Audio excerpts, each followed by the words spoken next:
తెలంగాణ యాదవ సంక్షేమ తరపున జన్మాష్టమి ఉత్సవాలని నిర్వహించిన తమ్ముడు మధుకు, అలాగే మల్లేష్ యాదవ్ గారికి, మిగతా కార్యవర్గ సభ్యులందరికీ కూడా హైదరాబాద్ జిల్లా గెస్ట్ ఆఫీసర్ల పక్షాన, అలాగే Telangana Yadava official and professional రాష్ట్ర కార్యవర్గ పక్షాన ఉద్యమ దండాలు పెడుతూ, ఆ భగవంతుడు కృష్ణుడు ఎప్పుడో మనకన్నీ నేర్పాడు.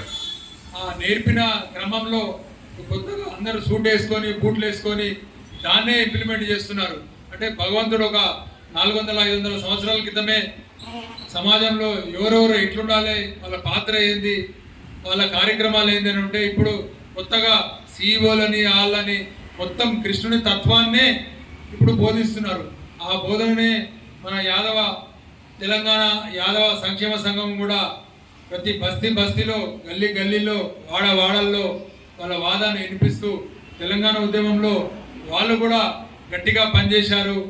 కానీ ఫలాలు వచ్చే వరకు మాత్రము మనకెవరికి దొరకకుండా కొన్ని వర్గాలకే దొరికినాయి.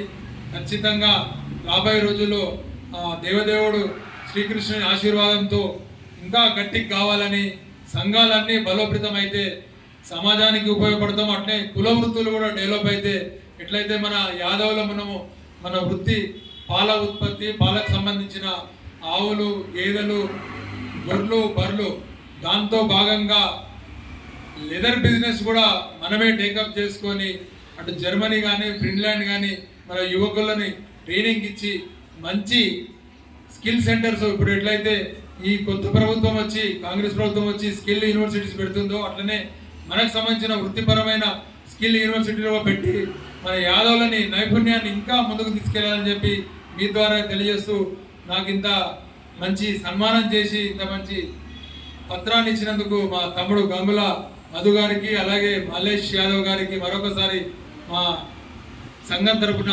కృతజ్ఞతలు తెలియజేస్తున్నాను. Thank you. జై తెలంగాణ, జై యాదవ్, జై మాధవ్.